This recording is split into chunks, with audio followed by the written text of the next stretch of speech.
안녕하십니까. 뉴스데스크 강원입니다. 제21대 대통령 선거일까지 보름을 남겨둔 가운데 여야 모두 강원도에서 유세전을 이어갔습니다.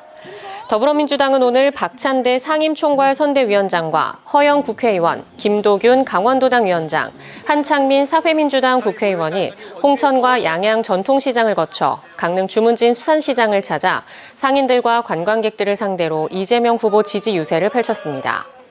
국민의힘은 오늘 오전 이양수 국회의원이 속초에서 거리 유세전을 진행한 데 이어 오늘 오후엔 박정아, 한기호, 이철규 의원이 원주 중앙동 문화의 거리에서 시민들과 운전자들을 상대로 김문수 후보 지지를 호소했습니다. 강릉과 울릉도를 오가는 여객선은 지난 2011년부터 15년 이상 운항을 이어오고 있습니다. 그런데 최근 강릉시가 여러 이유로 여객선사의 터미널 이용 허가 연장을 불허하겠다는 내용의 공문을 발송하면서 항로 운영이 중단될 우려가 커지고 있습니다. 배현한 기자가 보도합니다. 강릉시가 최근 강릉 울릉 여객선사에 보낸 공문입니다.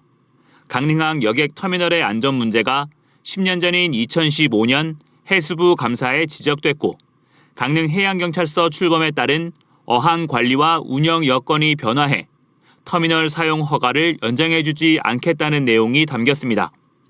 강릉시는 감사 지적 이후 10년 넘게 선사의 여객선 이전 운영을 제한해왔지만 이에 대한 대응이 사실상 없었다며 터미널 사용은 더 이상 안 된다는 입장입니다. 선사 측이 의무를 다하고 있지 않고 있어서 지금의 문제가 발생했다고 생각되고요. 앞으로 강릉항의 효율적인 운영과 안전 확보를 위해서 어항시설 점사용 허가를 불허할 방침입니다. 이처럼 강릉시가 강릉항 여객선 터미널의 사용 연장 허가 불허 방침을 밝히면서 당장 다음 달부터 강릉 울릉항로의 여객선 운항이 중단될 가능성이 큰 상황입니다. 선사가 지난해 받은 사용 허가 기한은 올해 6월 24일까지로 이후부터는 여객선 터미널 이용을 할 수 없게 됩니다. 강릉 울릉항로의 왕복 이용객은 2022년 14만 7천여 명, 2023년 10만 9천여 명, 지난해 10만 6천여 명으로 3년 동안 36만 명에 달합니다. 이러한 강릉 울릉항로의 운항이 중단되면 울릉군 주민들의 이동 불편이 예상되고 강릉항 인근 상인들도 일부 타격을 우려하고 있습니다. 회 같은 경우는 지금 저는 이제 홍대 쪽인데 회 하시는 분들은 아무래도 조금 없는 건 아니죠. 여객 선사 측은 강릉 울릉 여객선 항로 폐쇄 계획은 전혀 없으며 강릉시의 터미널 사용 허가를 지속적으로 요구하고 논의를 이어가겠다는 입장을 밝혔습니다. 강릉시가 제안한 터미널 이전 신축도 실제 추진하고 공유수면 매립 승인까지 받았지만 코로나 시기 여객 감소 등으로 인해 사업 추진이 지연된 것이며 현재도 신축 의사를 갖고 있다고 덧붙였습니다. 터미널 사용 허가 만료 기한이 한 달여 앞으로 다가온 가운데 강릉시와 선사 간의 논의가 진전되지 않을 경우 실제 항로 운항 중단 사태를 맞지 않을까 하는 우려의 목소리가 커지고 있습니다. MBC 뉴스 배현환입니다. 다음 달 28일 강릉 경포해수욕장을 시작으로 8월 24일까지 58일 동안 도내 88개 해수욕장이 피서객을 맞습니다. 강원 동해안 6개 시군마다 한 곳씩 테마 해수욕장도 운영됩니다. 김인성 기자입니다. 전국 최고의 맑은 바다와 깨끗한 백사장을 자랑하는 강원 동해안 해수욕장이 6월 말부터 피서객을 맞습니다. 가장 먼저 문을 여는 곳은 강릉 경포해수욕장으로 6월 28일부터 8월 17일까지 운영합니다. 또 경포를 제외한 강릉 지역 나머지 17개 해수욕장과 속초, 외홍치, 등대의 속초 지역 3개 해수욕장이 4일 문을 열고 동해와 삼척이 9일, 고성과 양양 지역은 11일에 개장합니다. 강원도는 올해 동해안 6개 시군마다 한 곳씩의 테마 해수욕장을 마련합니다. 강릉 주문진 해수욕장은 캠핑 비어 해수욕장, 동해 망상 해수욕장은 자연 속을 달리는 트레일 러닝 해수욕장, 속초 해수욕장은 야간 해수욕장으로 운영합니다.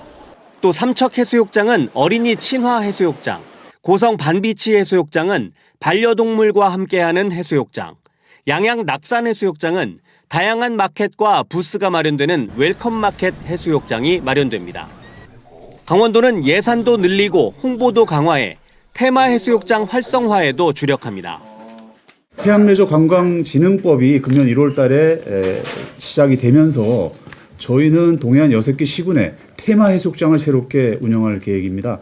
특별히 저희가 해양레저관광 관련해서 예산도 대폭 증액을 시켜서 준비를 하고 있습니다. 강원도는 또 6월부터 양양에서 서핑대회, 강릉에서 전국 해양스포츠대회, 강릉 송정해변에서 펫가족 해양레저 힐링 페스티벌 등 해변 축제도 연계합니다. 강릉 부산 동해선 철도를 활용해 해파랑길 걷기 여행, 로컬푸드 식도락 여행 상품도 마련하고 속초에선 1박 2일 테마 여행, 동해와 삼척에선 힐링 여행 프로그램도 선보입니다. 체험형 프로그램도 저희가 시군에서 운영할 계획이고 각종 관련한 대회도 개최를 하게 됩니다. 동해안 사계절 관광지를 위해서 만들기 위해서 다양한 관광 상품을 개발해서 해양 레저 관광의 중심지로 육성해 나가겠습니다. 강원도는 피서객들의 안전을 위해 해수욕장 개장 일주일 전과 일주일 후까지 안전요원을 배치합니다. 아울러 지난해 수온 상승으로 해파리 피해가 컸던 24곳에 해파리 방지망을 설치하는 한편 혹시 모를 상어 출현에 대비해 드론과 해상 감시선을 운영합니다. 또 관광 숙박시설과 유원시설에 대한 안전점검을 실시하는 등 안전한 피서지 운영에 최선을 다한다는 방침입니다. MBC 뉴스 김인성입니다. 제18회 강원도 장애인 생활체육대회가 삼척에서 개막했습니다. 강원도 전역에서 모인 장애인 선수들은 사흘간 메달 경쟁을 벌이며 친목과 화합을 다지게 됩니다. 조규환 기자입니다. 경기장 안에 놓인 흰색 공을 향해 선수들이 번갈아 가며 빨간색 공과 파란색 공을 던집니다. 흰색 공을 향해 공을 던지는 선수들의 몸동작이 매우 신중하고 섬세합니다. 흰색 공 가까이에 자신의 공을 더 많이 붙일수록 점수를 얻는 장애인 대표 스포츠인 보치아 종목입니다. 작년에도 제가 1등을 했어요. 작년에도 해서 그래서 올해 1등을 꼭 해야 되겠다고 싶어가지고 그냥 열심히 했어요. 제18회 강원도 장애인 생활체육대회가 사흘간의 일정으로 삼척에서 개막했습니다. 이번 대회엔 역도, 수영, 육상 등 17개 종목의 도내 시군에서 2천여 명이 참가했습니다. 강릉에서 열리는 볼링 종목을 제외한 모든 종목 경기가 삼척에서 진행됩니다. 대회 첫날인 오늘 일부 종목의 예선 경기와 개회식이 열렸고 내일부터 본격적인 메달 경쟁이 펼쳐집니다. 특히 핸드사이클과 휠체어 컬링 등 장애인 스포츠를 가상 체험할 수 있는 공간도 마련됐습니다. 이번 대회는 17개의 종목이 열리는데요. 여기엔 장애인과 비장애인이 함께하는 3종목이 있고요. 뿐만 아니라 7개의 장애인 스포츠 종목 체험을 할 수 있도록 준비하였습니다. 강원 지역 장애인들의 화합의 장인 장애인 생활체육대회는 21일까지 삼척시 일원 종목별 경기장에서 펼쳐집니다. MBC 뉴스 조규환입니다. 지역방송은 지역 여론 형성의 장이자 지역 균형 발전의 핵심 역할을 맡고 있습니다. 하지만 방송산업의 침체가 길어지면서 직격탄을 맞고 있는데요. 지역 소멸 대응을 위해서라도 지역방송을 위한 정책적 지원이 필요해 보입니다. 지역 MBC 취재단 정인곤 기자입니다. 지난 3월 영남권을 덮친 초대형 산불. 꺼지지 않을 것만 같던 산불은 10만 4천 헥타르의 산림을 태우고 1조 800억 원의 재산 피해를 안겼습니다. 이 같은 재난 현장에 누구보다 빠르게 달려가서 끝까지 남아 있었던 건 지역방송이었습니다. 지역방송은 이처럼 지역의 상황을 담아내고 지방자치시대 여론 형성 기능에 중요한 역할을 하고 있지만 급변하는 미디어 환경 변화와 함께 찾아온 방송산업 침체에 직격탄을 맞고 있습니다. 지난해 지역 방송사의 광고 수익은 7% 가까이 감소했고 취약한 수익 구조로 흑자를 기록한 곳은 한 손에 꼽을 정도입니다. 지방자치시대 지역방송 지원을 위해 열린 토론회에서 현실적인 지원 방안 마련이 필요하다는데 참석자들이 의견을 모은 이유입니다. 지역방송 규제 특례를 통해서 중간 광고를 증가시켜준다거나 아니면 다양한 규제 개선 혹은 협찬 중에서도 제목 협찬 이런 것들을 해주자는 얘기를 정부에서도 많이 했었는데 실제로 실천이 없었습니다. 지역 방송사는 지역 소멸을 막기 위한 지역 여론 형성에 기여하고 있지만 정작 지원은 점점 쪼그라들고 있는 게 현주소입니다. 지역 방송사가 공익 목적 방송 발전을 위해 내는 방송발전 기금은 한 해 2천억 원에 육박합니다. 하지만 39개 지역 방송사에 지원되는 정부 지원 예산은 50분의 1 수준인 45억 원 정도에 그치고 있습니다. 지역 방송들도 열심히 위기를 탈출하기 위해서 자구책을 열심히 추진하고 있습니다. 그렇지만 새 정부가 출발하면 정부 차원의 절실한 지원책도 효과적으로 집행돼야 한다 이렇게 생각합니다. 열악한 재정 구조와 턱없이 부족한 지원에 이제는 존립 자체를 위협받고 있는 지역 방송. 수도권 집중화와 인구 절벽을 막기 위한 방파제 역할을 할 지역 방송에 대한 제도적 지원책 마련이 시급하다는 목소리가 점점 더 커지고 있습니다. MBC 뉴스 정인곤입니다. 강원도가 제21대 대선을 앞두고 8개 분야 32개 지역 공약을 각 후보 캠프에 보낸 것으로 확인됐습니다. 강원도에 따르면 폐광 지역과 접경 지역의 새로운 활력, 강원권 글로벌 관광도시 조성, 광역 교통망 완성, 미래 첨단 산업 중심의 산업지도 개편 등 8개 분야 32개 지역 공약을 발굴해 대통령 후보 캠프에 보냈습니다. 강원도는 해당 사업들을 추진하기 위해서는 61조 원가량의 예산이 필요해 앞으로 대선 과정과 이후에도 강원도 공약이 실현될 수 있도록 적극 노력하겠다고 밝혔습니다. 이철규 의원이 국민의힘 강원도당 위원장으로 임명된 것을 놓고 사회민주당과 조국혁신당 강원도당이 일제히 비판 성명을 발표했습니다. 양당은 보도자료를 내고 강원도 대통령 선거를 이끌고 수건 사업을 책임질 도당 위원장에 친윤계 의원을 임명해 국힘이 도민이 아닌 내란숙의 눈치를 보고 있고 특히 아들이 마약 관련 혐의로 구속 기소된 것을 놓고 도민과 강원 정치 모독이라고 주장했습니다. 한편 지난 10일 후보 교체의 파동으로 박정하 전 도당위원장이 사퇴하자 국힘 강원 국회의원 6명은 이철규 의원을 추대했습니다. 강원 남부권의 발전 특화 전략 사업인 동해 삼척 수소 저장 운송 클러스터 구축 사업이 올해 안에 착공될 예정입니다. 강원도는 동해와 삼척 지역에 수소 저장 운송 클러스터 구축을 위해 안전성 시험센터 등 세계 건축물 건립에 필요한 15,000여 제곱미터의 부지를 매입하고 앞으로 설계 작업을 시작할 계획이라고 밝혔습니다. 또 입주기업이 활용할 8가지 장비를 제작하고 있고 지난해 12월과 올해 3월 두 차례에 걸쳐 기업 유치 설명회도 열었다고 덧붙였습니다.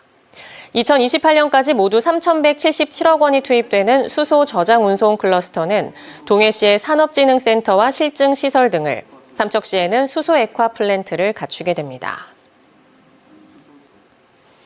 문화체육관광부 산하 스포츠윤리센터가 소속 직원들의 인권을 침해했다며 대한체육회에 류철호 태백시 체육회장에 대한 징계를 요청했습니다. 스포츠윤리센터는 보도자료를 통해 류 회장이 일부 직원에게 커피 심부름을 시키고 신체에 대해 모욕적인 발언을 한 것이 인정된다고 밝혔습니다.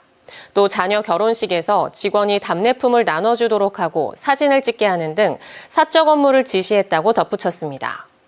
이와 관련해 류 회장은 태백시 체육회 스포츠공정위원회에서 견책 처분의 징계로 종결 처리한 사안이며 다소 억울한 점도 있지만 모든 경위를 떠나 반성하고 체육회와 지역 발전을 위해 심기일전하겠다는 입장을 밝혔습니다.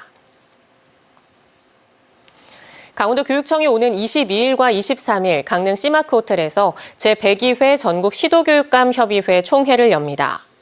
이번 총회는 전국 17개 시도교육감과 협의회 사무국, 교육부 관계자 등 230여 명이 참석할 예정이며 공동 교육 현안에 대한 안건 심의와 시도교육청 우수 사례 발표, 교육 의제 토의 등이 진행됩니다. 논의되는 주요 현안은 공무원 근무 시간 면제자 결원 보충과 인건비 기준 마련, 학생 선수 폭력 피해 사례 조사 일원화 방안, 교육 공무직원 노조와 단체 교섭 절차 개선 등입니다. 강릉 공군 제18전투비행단 인근 주민들에게 소음 피해 보상금이 지급됩니다. 강릉시는 소음 대책 지역에 거주하는 주민들의 신청을 받아 38,900여 명에게 100억 1,700만 원의 보상금을 지급하기로 확정했습니다. 소음 정도에 따라 개인별로 월 최대 3만 원에서 6만 원이 보상 금액으로 결정됐으며 이달 중 결정 통지서를 통보하고 8월 말에 신청자 통장으로 개별 지급합니다. 군소음 피해보상금 신청과 지급은 올해로 4번째 시행됐으며 2025년분 군소음 피해보상금은 내년 1, 2월에 신청하면 됩니다. 강릉 단오제 기간 강릉역 이용 고객에게 단오제 상품 이벤트가 실시됩니다. 강릉 단오제위원회는 2025 강릉 단오제 행사 기간인 오는 27일부터 다음 달 3일까지 강릉역 이용객 1000명에게 단오제 상품인 스마트폰 손잡이 그립톡과 마그넷 부적을 제공할 계획입니다. 상품을 받기 위해서는 강릉 단오제 행사장에 방문해 열차 승차권을 제시하면 됩니다. 강원뉴스 마칩니다. 시청해주신 여러분 고맙습니다.